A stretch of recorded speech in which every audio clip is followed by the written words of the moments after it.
मित्रः शं वरुणः शन्नो भवत्वर्यमा शन्न इन्द्रो बृहस्पतिः शन्नो विष्णुरुक्रमः नमो ब्रह्मणे नमस्ते वायो त्वमेव प्रत्यक्षं ब्रह्मासि त्वामेव प्रत्यक्षं ब्रह्म वदिष्यामि ऋतं वदिष्यामि सत्यं वदिष्यामि तन्मामवतु तद्वक्तारमवतु अवतु माम् अवतु वक्तारम् ॐ शान्ति शान्ति शान्तिः। सर्वेभ्यो नमः। नमो नमः महोदय।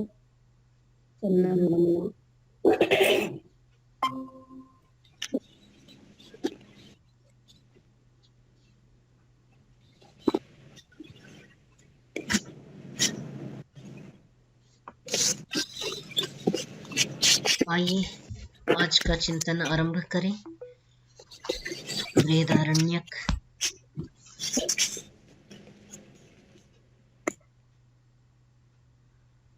चतुर्थ अध्याय का ये सुषुप्ति के अनंतर की अवस्था की ओर बढ़ रहे हैं, अर्थात सुषुप्ति के पश्चात जो तुरीय अवस्था है उस विषय में राजा जनक और याज्ञवल्क्य विमर्श कर रहे हैं।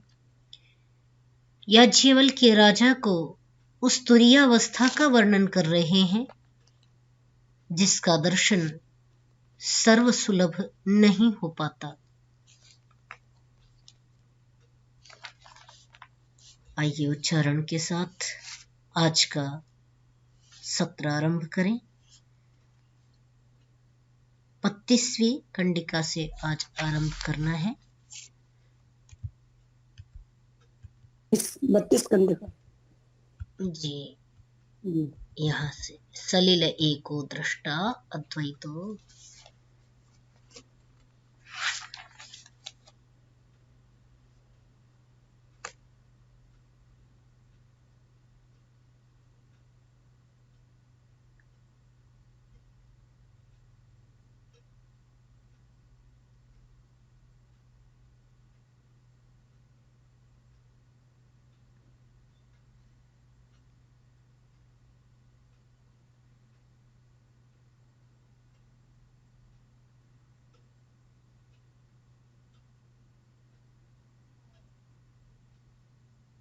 आरंभ कर ले। उच्चारण करो महाराज। हाँ हाँ मैं कर ले जी। ब्राह्मण 3 कंडिका 32। सलिल एको दृष्टाद्वैतो भवत्पुरुष ब्रह्मलोकः सम्राडिति हेन मनुष्यशास याज्ञवल्क्यस्य एषास्य परमा गतिर् एषास्य परमा संपदेशोऽस्य परमो लोकः एषो अस्य परमा आनंद अतस्यैव आनन्दस्यान्यानि भूतानि मात्राम् उपजीवन्ति। आनंद मीमांसा सयो मनुष्याणां राज्ञः समृद्धो भवन्त्यन्येषामधिपतिः सर्वैर्मानुष्यैकै भोगैः सम्पन्नतमः स मनुष्याणां परमानन्दो अथ ये शतं मनुष्याणाम् आनन्दः स एकः पितॄणां जितलोकानाम् आनन्दो अथ ये शतं पितॄणां जितलोकानाम् आनन्दः स एको गंधर्वलोक आनंदो अथ ये शतं गंधर्वलोक आनंदः स एकः कर्म देवानाम् आनंदो ये कर्मणा देवत्वम् अभिसंपद्यन्ते अथ ये शतं कर्म देवानाम् आनंदः स एकः आजान देवानाम् आनंदो यश्च श्रोत्रियो वृजिनो अमाह कामहतो अथ ये देवानामानन्दः स एकः प्रजापतिलोकः आनन्दो यश्च श्रोत्रियो वृजिनो कामहतोऽथ ये शतं प्रजापतिलोकः आनन्दः स एको ब्रह्मलोकः आनन्दो यश्च श्रोत्रियो वृजिनो कामहतो अथ एष एव परम आनन्दः एष ब्रह्मलोकः सम्राडिति उवाच याज्ञवल्क्यः सोऽहं सहस्रं ददाम्यत् ऊर्ध्वं विमोक्षाय एव ब्रूहीत्यत्र ह याज्ञवल्क्यो विवयाञ्चकार मेधावी राजा सर्वेभ्यो मान्तेभ्य उदरौत्सीदिते।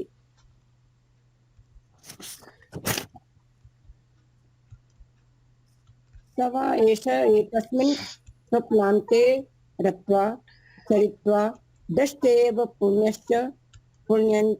पुण्यञ्च पापञ्च पुनः प्रज्ञायां प्रतियोन्या द्रवति बुद्धान्तायैव यद्यथा नः सुसमाहितमुत्सर्गद्यादेवमेवायं शारीर आत्मा प्राज्ञेनात्मनान्वारूढ उत्सर्गद्याते यत्रेद ऊर्ध्वोच्छवासी भवति स यत्राय मणिमानं नेति जरया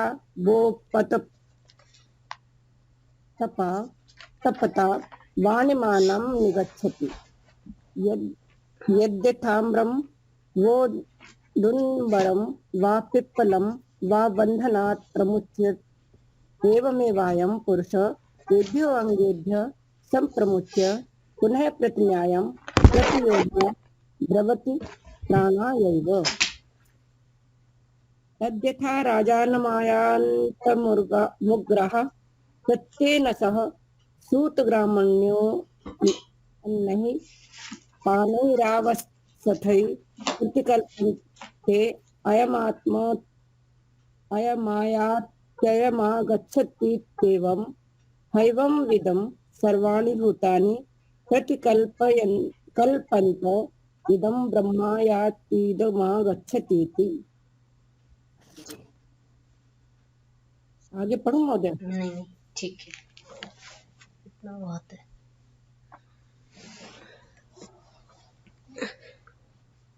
पढ़ना महोदय?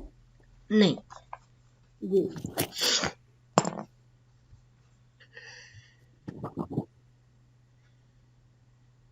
ये पहले भी आ चुका थोड़ा थोड़ा। हाँ बिल्कुल, हाँ, आप सही जा रहे हैं, आया था बिल्कुल सही जा रहे हैं। ये प्रकरण हमने पहले भी देखा था तैत्तिरीय उपनिषद में।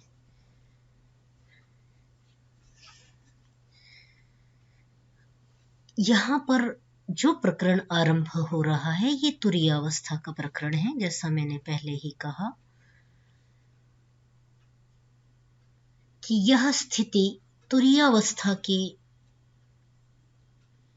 साधक की वर्णित की जा रही है, जो याज्ञवल्क्य और राजा जनक परस्पर विमर्श कर रहे हैं। उसमें राजा जनक को याज्ञवल्क्य यह क्रमशः जागृत अवस्था से स्वप्न और स्वप्न से सुषुप्ति के का बोध कराया कि वो उन अवस्थाओं में साधक किस प्रकार विचरण करता हुआ तुरीयावस्था की ओर गमन करता है। ये प्रकरण शब्दशः, पुनः मैं बारंबार एक ही बात कहती हूं कि हम शब्दशः पढ़ लेंगे, परंतु इसका रहस्य नहीं जाना जा सकता हम सामान्य मनुष्यों के द्वारा। साधक ही इस स्थिति में पहुंच करके इस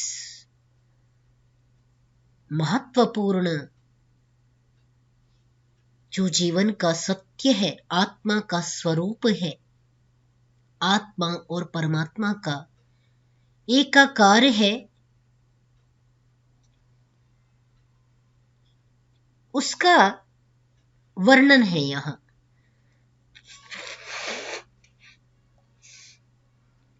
यहां सर्वप्रथम सलिल शब्द आ रहा है।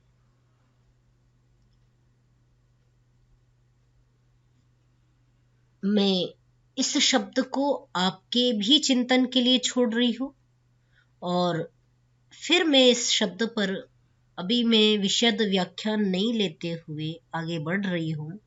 परंतु यहाँ ये जो शब्द है ना, ये बहुत बड़ा सिंबल है। ये सलिल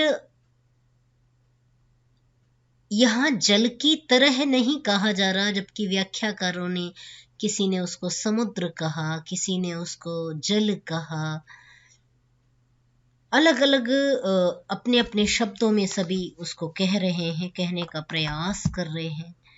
पर मैं इसको जहां तक देख पा रही हूं, ये इससे आगे की इसमें दर्शन है। सलिल शब्द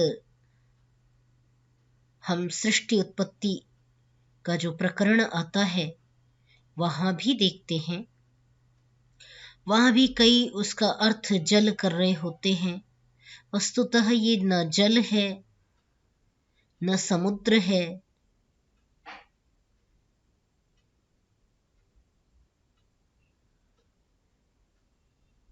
ये थोड़ा सा एक विचार का बिंदु है। अभी मैं केवल आपके चिंतन के लिए इस विषय को देख करके आगे बढ़ रही हूं। सलिलः एकः द्रष्टा।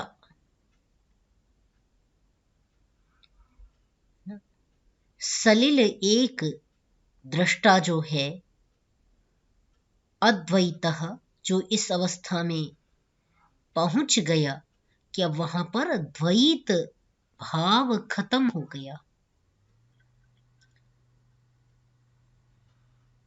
जो द्वित्व था मेरा और मुझसे श्रेष्ठ अधिपति का,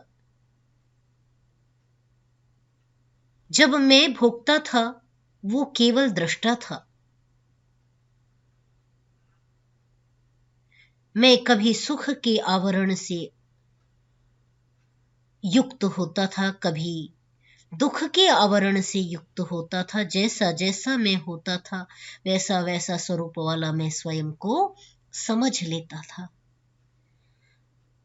परंतु इस चतुर्थ अवस्था में आकर के, इस तुरीयावस्था की सिद्धि पे,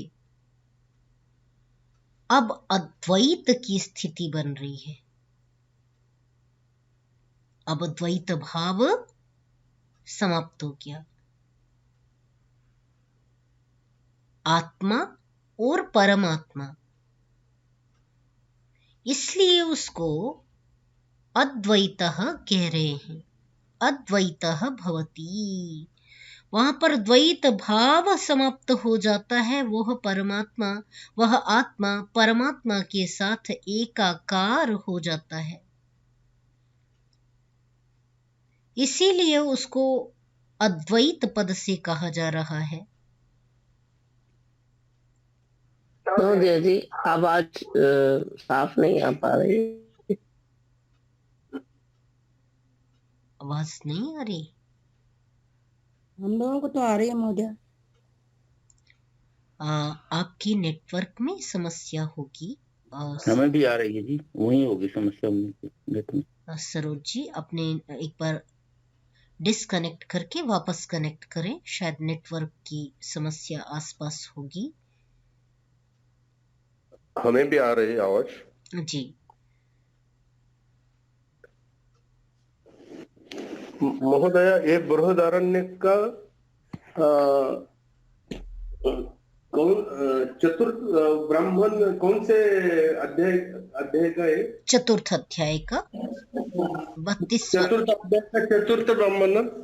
ब्राह्मण 3 खंड 32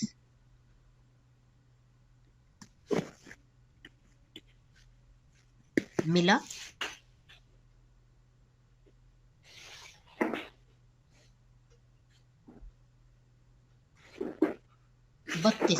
तीसरे का 32। हाँ हाँ मूल।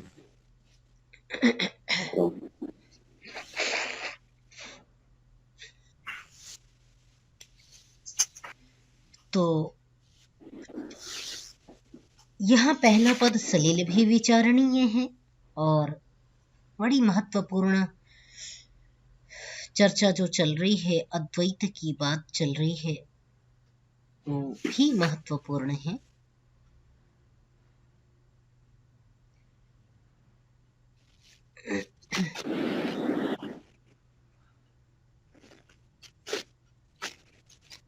सलिल हो जा रहा है अर्थात वो एक रूप हो जा रहा है पर ब्रह्म के साथ। जैसे सभी जल मिलकर के समुद्र में एकाकार हो जाते हैं,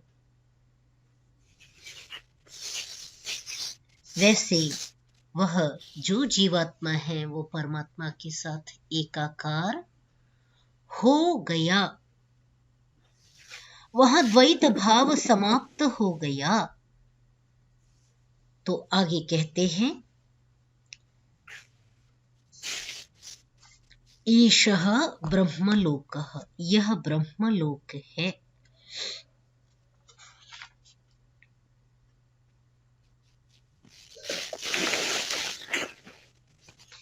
और यह जो ब्रह्मलोक है, ये एक प्रकार से ब्रह्मलोक की परिभाषा हो गई। उसको परिभाषित कर लिया कि सलिलः एकः, सलिल के समान हो जाता है, एक हो जाता है, दृष्टा भाव में आ जाता है, अर्थात जो भोक्ता भाव था उससे ऊपर की स्थिति में आ जाता है।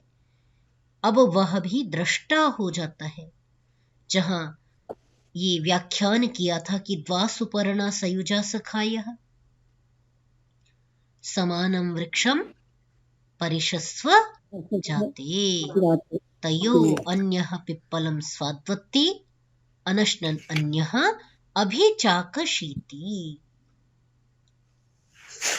यह जो मंत्र में स्थितियां वर्णित की गई थी कि एक दूसरा पक्षी जो है, जो देख रहा है, एक पक्षी जो वृक्ष में लगे हुए फल हैं उनका भोगता है, भोग रहा है,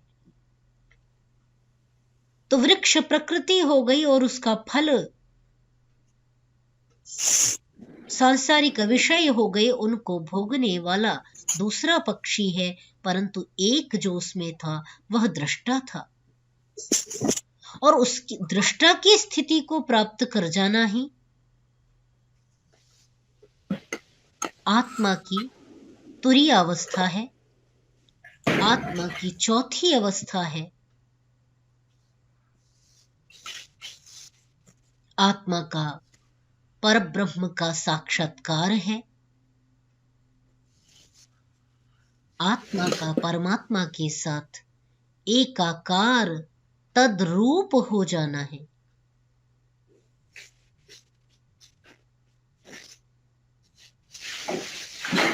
तो कहा सलिलः एका।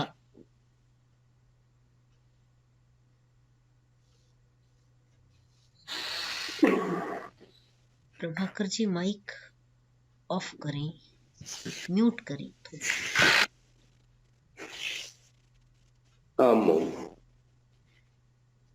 बैक से शोर आ रहा है ना।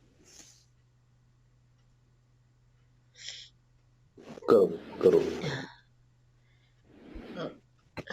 तो यह ब्रह्मलोक है, सलिल है, एक है। सलिल की व्याख्या अभी भी मेरा यही मत है कि द्रष्टव्य है। सलिलः एकः द्रष्टा अद्वैतः भवति एषः ब्रह्मलोकः, यह ब्रह्मलोक है।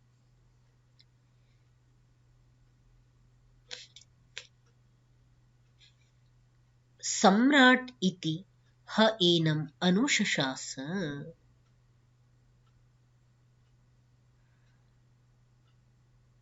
वह एक सम्राट है, नहीं, अच्छा, उनको उपदेश दे रहे हैं तो उनके संदर्भ में राजा को कह रहे, हे सम्राट, इतिह एनम अनुशशास, इस ब्रह्मलोक के विषय में जानो। एषः इतिह एनम, इस प्रकार उन्होंने वह जो तुरीयावस्था का ज्ञान था उसको देना आरंभ किया, उसके विषय में शासन करना आरंभ किया।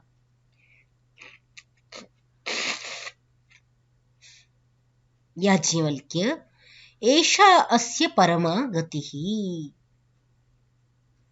यह जीवात्मा की परम गति है। जो परमात्मा के साथ मिलना जीवात्मा का लक्ष्य है, उस लक्ष्य को सिद्ध कर लेना। तो कहा एषा अस्य परमा गति, यह इसकी श्रेष्ठतम गति है।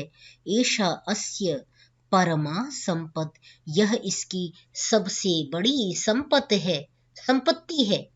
एषा अस्य परमा संपत्, एषः अस्य परमो लोकः, यह इसकी परम संपत्ति है, यही इसका परम लोक है। एषः अस्य परमः आनंदः, यही परम आनंद कहा गया है। और इसी परमानंद में विचरण करके तृतीये धामनि अध्यय्यन्त, साधक तृतीय धाम में विचरण करते हैं।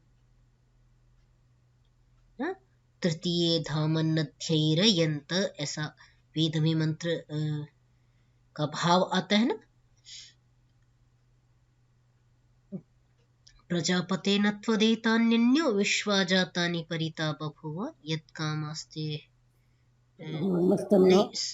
नहीं, सनो बंधुर्जनिता में है ना, स नो बंधुः जनिता स विधाता धामानि वेद भुवनानि विश्वा यत्र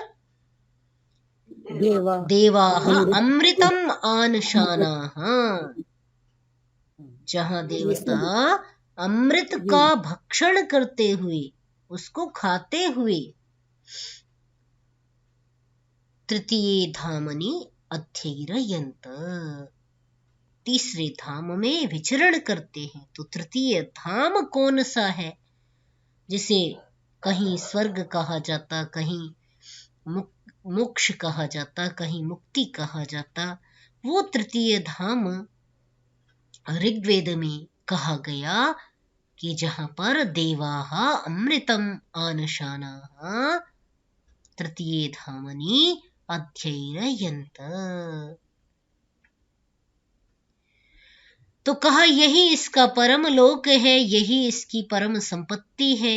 एषः अस्य परमः आनंदः, एतस्यैव आनंदस्य अन्यानि भूतानि मात्राम उपजीवन्ति। और आनंद शब्द का जो व्यवहार होता है ना, कहा इस आनंद की जो सुषुप्ति को प्राप्त करने वाले हैं, या सुषुप्ति से नहीं भी जो केवल सुषुप्ति अवस्था को प्राप्त करने वाले हैं, आत्मा जिनका सोते समय सुषुप्ति में जाता है, वो इसका अंश मात्र केवल आनंद के रूप में उपभोग करते हैं, अर्थात मैं अच्छी नींद सोया यह अनुभव करते हैं। तो वो अंश मात्र केवल उपभोग कर पाते हैं।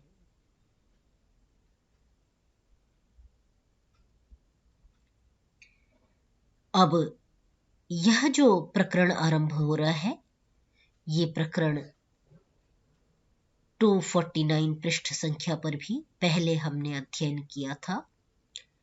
वहां क्रम में कुछ परिवर्तन है, यहां क्रम में कुछ परिवर्तन है।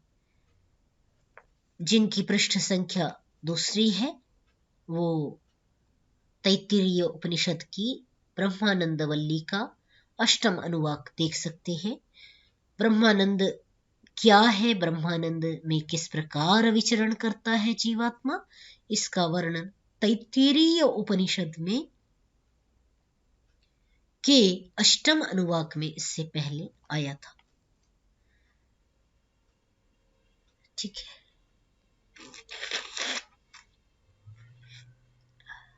थोड़ा सा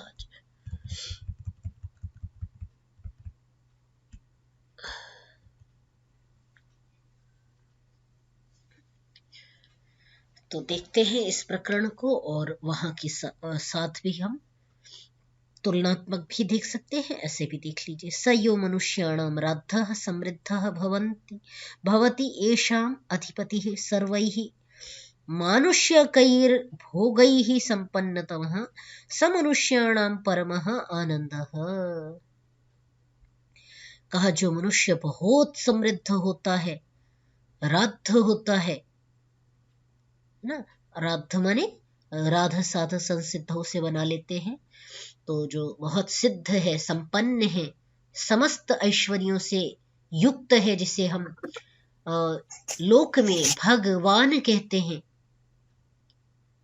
राद्ध वही होता है जो इतनी रिद्धि प्राप्त कर लेता है, जिसे लोक में हम भगवान शब्द से परिभाषित करने लग जाते हैं। जिस आत्मा को, जिस जीवात्मा के साथ हम भगवान का व्यवहार करने लग जाते हैं, कहा ऐसा जो रिद्धि प्राप्त समृद्ध जीवात्मा है, मनुष्यों का जो इस प्रकार का जो जीवात्मा है मनुष्यों में, उसकी यहां पर मनुष्याणाम श्रेष्ठ की चयन के हेतु यहां पर षष्ठी या सप्तमी में से एक विभक्ति होती, तो मनुष्यों में जो रात है, समृद्ध है,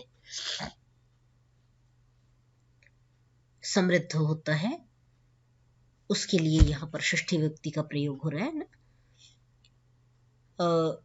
एषाम अधिपति ही भवन्ति, एषाम अधिपति ही जो इनमें अधिपति है, मनुष्यों में इस प्रकार का राध्य है, समृद्ध है, वह सर्वैः मानुष्यकैः सभी मनुष्य भोग सामग्रियों से संपन्नतम होता है। संपन्नतमः कहा गया, अर्थात सर्वाधिक जो संपन्नतम है वह मनुष्यों का परम आनंद कहलाता है, कि भाई वो आनंद में विचरण कर रहा है, तो मनुष्यों का वह परम आनंद है। परंतु कहा इस प्रकार के 100 मनुष्य आनंदों से यदि 100 मनुष्य आनंद मिल जाए, उसका एक पितॄणाम जितलोकानाम आनंदः, पितृलोकों को जिसने जीत लिया है, मैं बार बार पितृलोक की चर्चा करती हूँ, पितृयान की चर्चा करती हूँ, तो वो क्या है वो तो हमें पता नहीं, परंतु शास्त्र में इस प्रकार का जो चिंतन आता है, जिसमें कहा कि पितॄणाम जितलोकानाम, ऐसे जो पितर लोक है ना, ऐसे जो 100 मनुष्य लोकों का आनंद है, ऐसे एक पितरों के लोकों को जीत लेने का जो आनंद होता है, उसको वह प्राप्त कर लेता है।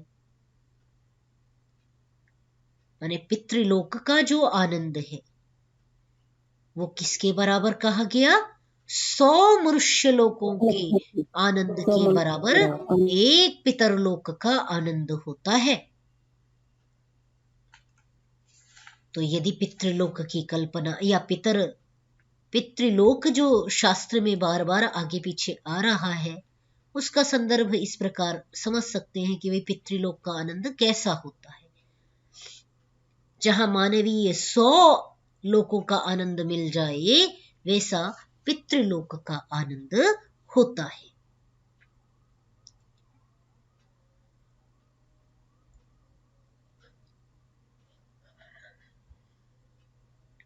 अब कहा, आगे क्या कहा, ये शतम पितॄणाम जितलोकानाम आनंदाः, जो 100 इस प्रकार के 100 जो पितृलोक हैं उनका जो आनंद होगा वह एक गंधर्व लोक का आनंद होता है। अथ ये शतम गंधर्व लोकः आनंदाः, जो 100 गंधर्व लोकों का आनंद है वह एक, बड़ी अच्छी बात आ रही है, कर्म देवानाम आनंदः। अब जो कहते हैं कि देवता वहां बैठे हैं, देवताओं का तर्पण कर दो, देवताओं को ये खिला दो, वो पिला दो, अब देवों का उत्थान कर दो, तो स्वयं भी देवत्व को प्राप्त कर सकते हैं। देव अलग नहीं है, देव हम स्वयं बन सकते हैं। इसके लिए कहा कर्म देवानाम आनंदः, और 100 गंधर्व लोकों का जो आनंद होता है उससे अधिक कर्म से जो देवत्व को जिन्होंने प्राप्त किया, ठीक है, उत्तम कर्म के द्वारा जिन्होंने देवत्व को प्राप्त किया, उनके संदर्भ में कहा गया कि 100 गंधर्व लोकों के बराबर एक कर्म के द्वारा देवत्व को प्राप्त करने वाले का आनंद होता है। आगे देवत्व भी कहेंगे, यहां नहीं कहा, उसमें कहा गया है पहले ब्रह्मानंद वल्ली में। तो कहा जो 100 कर्म देवों का इस प्रकार आनंद है, सह एकः आजान देवानाम आनंदः। यहां उसके लिए आजान देव शब्द का प्रयोग कर लिया, जो जन्म से ही देवत्व गुण से संपन्न है, उनके पास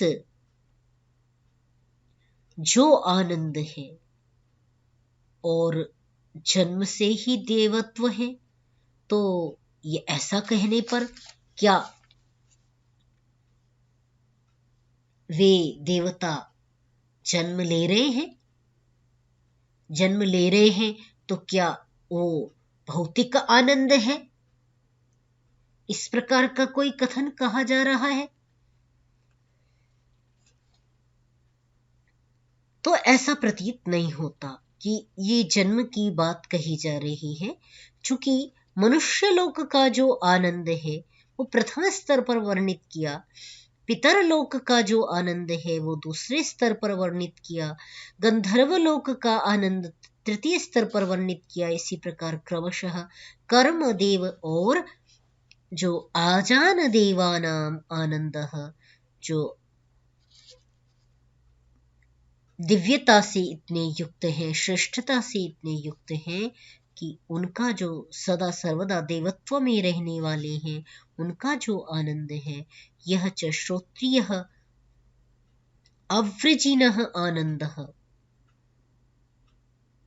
जो श्रोत्रिय वेदज्ञ पापरहित अवृजिनः पापरहित अकामहतः, जो काम से कभी भी मारा नहीं गया है, ऐसा इंद्र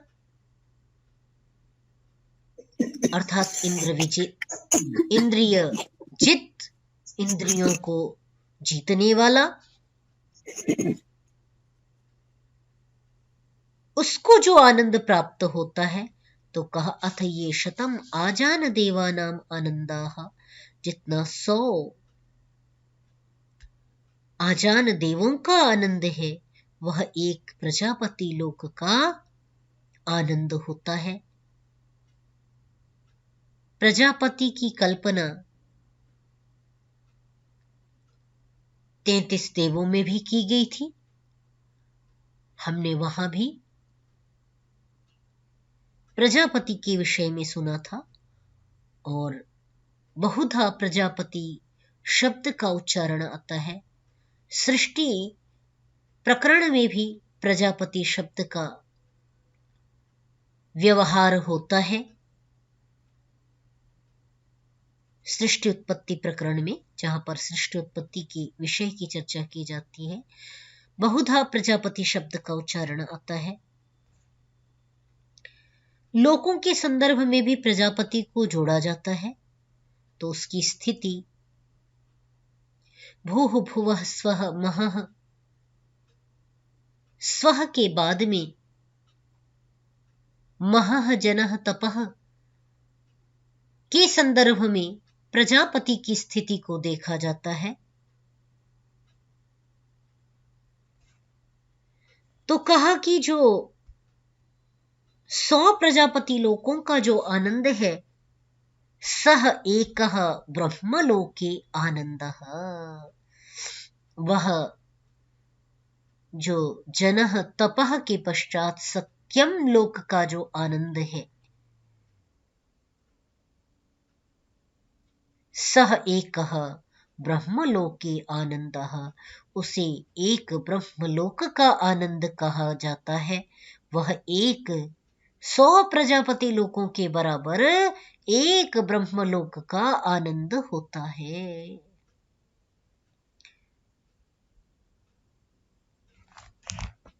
ठीक है।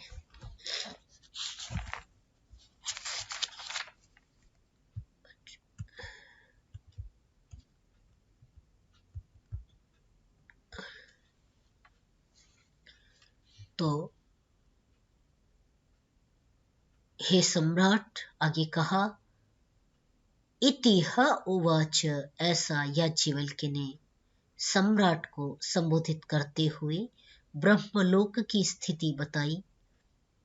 सह अहम भगवते सहस्रम ददामि, मैं आपको 1000 गौएं दान करता हूं। इत ऊर्ध्वं विमोक्षाय एव ब्रूहि, इससे आगे भी विमोक्ष के विषय में मुझे कहते रहिए।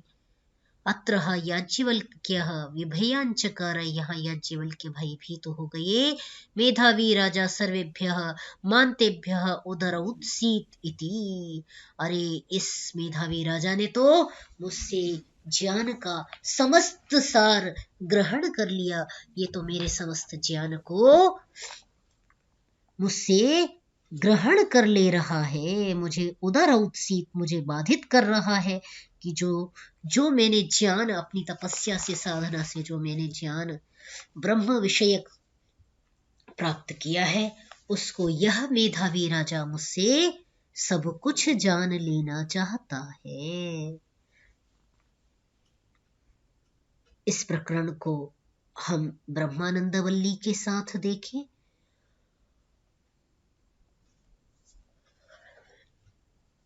जो हमने तैत्तिरीय उपनिषद में पढ़ी थी, तो वहां पर यदि आप देख रहे होंगे तो वहां भी यही प्रकरण है कि जो इस प्रकार का साधक है, तस्येयं पृथिवी सर्वा वित्तपूर्णा स्यात् स एषः मानुषः आनंदः, जो पूरी पृथ्वी को खरीदने का सामर्थ्य रखता हो, इस प्रकार का सारी पृथ्वी जिसके लिए वित्तमय हो, वह एक मानुषीय आनंद है। ते ये शतम मानुषम आनंदः, ऐसे 100 मानुष आनंद के बराबर गंधर्व आनंद है।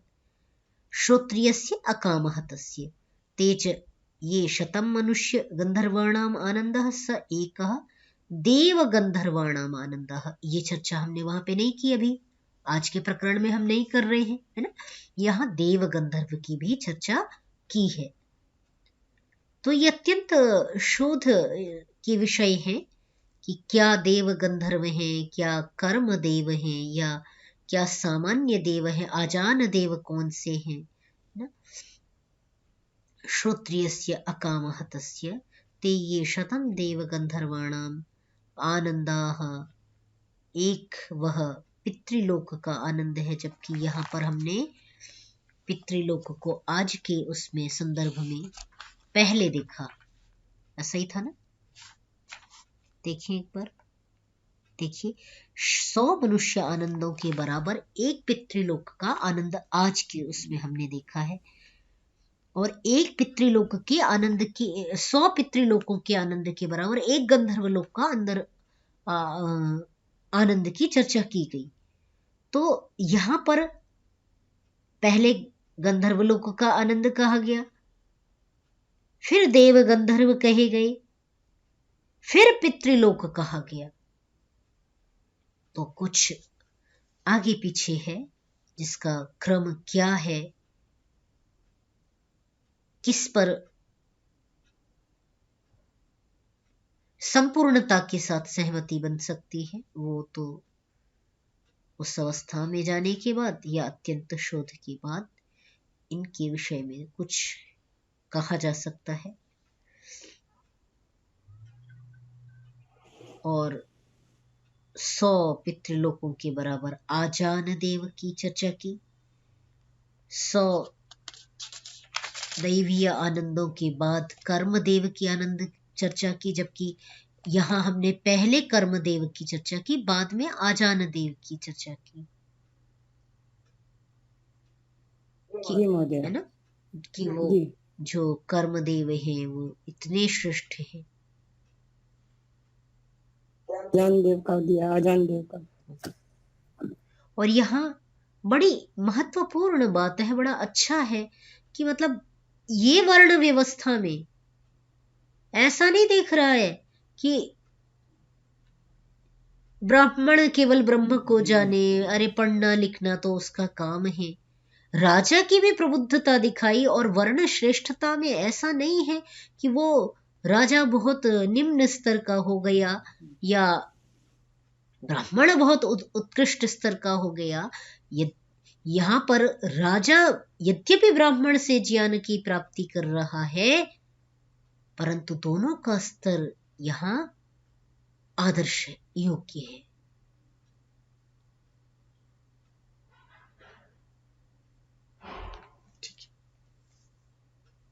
और प्रकरण को किस प्रकार आगे पीछे यहाँ हो रहा है वो आप इसको एक बार डिटेल में देख लीजिएगा। तो कर्मदेवों से श्रोत्रिय की चर्चा की, और श्रोत्रिय जो 100 हैं उनसे इंद्र के आनंद की बात कही गई।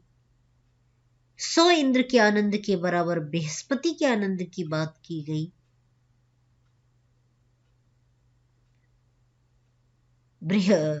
बृहस्पति का आनंद प्रजापति का आनंद कहा गया, 100 बृहस्पतियों का आनंद, और प्रजापति का आनंद एक ब्रह्म का आनंद कहा गया। तो इस प्रकार यह जो प्रकरण वहां से यहां में कुछ परिवर्तन के साथ हम देख रहे हैं, उसको चिंतन करें, मनन करें, कुछ नया निष्कर्ष पर आप पहुंचते हैं तो उसको सबके साथ शेयर करें। सवा एषः एतस्मिन् स्वप्नान्ते रत्वा चरित्वा दृष्ट्वैव पुण्यं च पापं च पुनः प्रतिन्यायं प्रतियोनिम् आद्रवति बुद्धान्तायैव।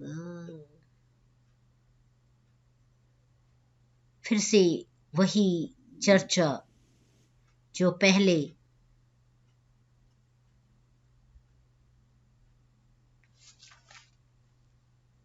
कह आए हैं कि वह पुनः योनि में आगमन करता है, वो स्वप्न स्थान में रमण करके, विचरण करके, देख करके, किसको देख करके? तो कहा पुण्य और पाप को देख करके पुनः फिर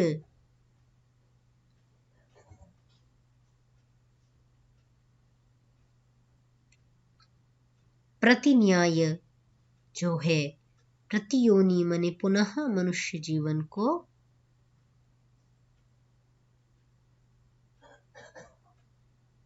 प्राप्त करता है। प्रतियोनिम आद्रवती ना।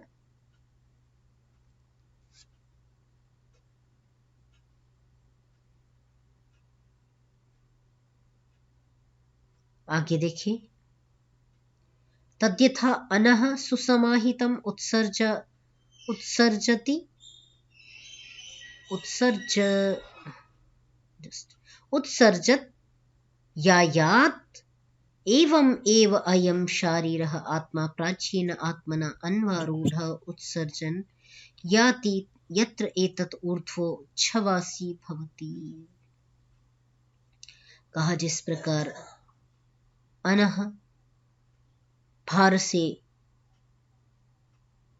पूर्ण भार से युक्त भार को सही प्रकार वहन करती हुई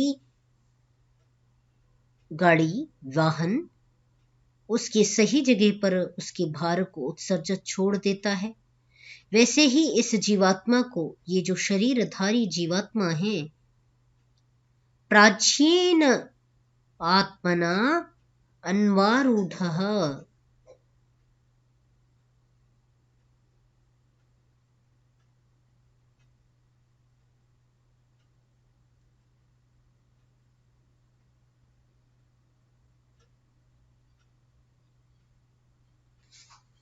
तो यह जो जीवात्मा है शरीरधारी, वह जो अपने कर्मों का जितना भी लेखा जोखा है उसको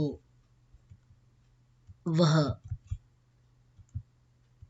छोड़ता है। जब छोड़ देता है तो परब्रह्म की ओर प्रस्थान कर जाता है। जैसे बोझा ली हुई गाड़ी उसको सामान को सही जगह पर उतार देती है, वो अपना अंग नहीं बना लेती गाड़ी का, या उससे आसक्ति नहीं कर लेती कि ये मेरा है और मैं अपनी गाड़ी से अपने ऊपर से इसको उतारूंगी नहीं। तो जिस प्रकार गाड़ी अपने सामान को तत्तद स्थान पर स्थापित कर देती है और स्वयं आसक्त रहती है, उससे साथ संपृक्त नहीं होती है, वैसे ही इस लोक में आकर के पाप पुण्य का जो बोझा हमने धारण किया हुआ है वो पूर्णतया उतार करके बिना आसक्त हुए जो ऊर्ध्वमुच्छ्वासी भवति,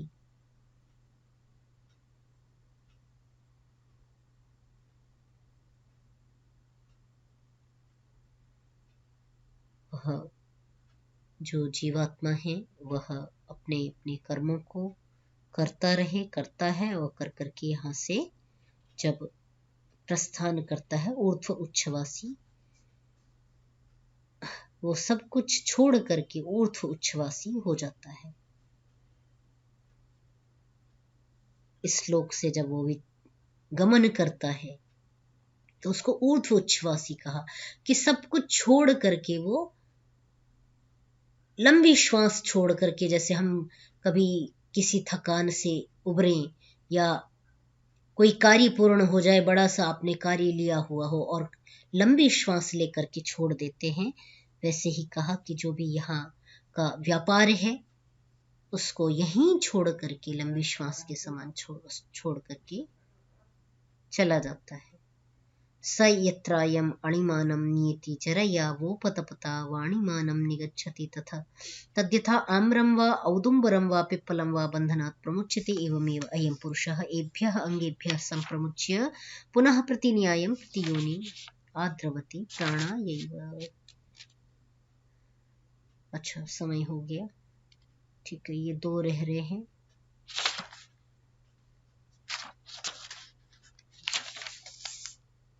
कल कर लेंगे, 3 रह गए, 36, 37, 38 कल कर लेते हैं। आज के लिए इतना ही, विराम। कोई आपका विशेष चिंतन, विशेष विमर्श आप यहाँ पर ऐड करना चाहें तो रखिए।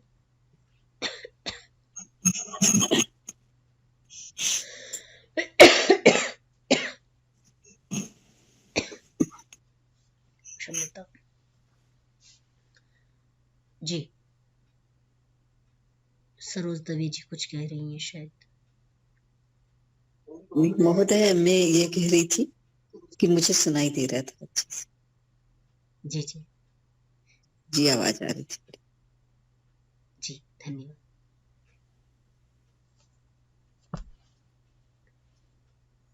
हेलो जी। जी मैम, मैं ये पूछ रही हूँ कि प्रजापति और ब्रह्म में क्या अंतर बताया गया है इसमें? इतने 100 प्रजापतियों का सुख अलग अलग बताया गया है जो है, अवस्थाओं का तो अंतर है। प्रजापति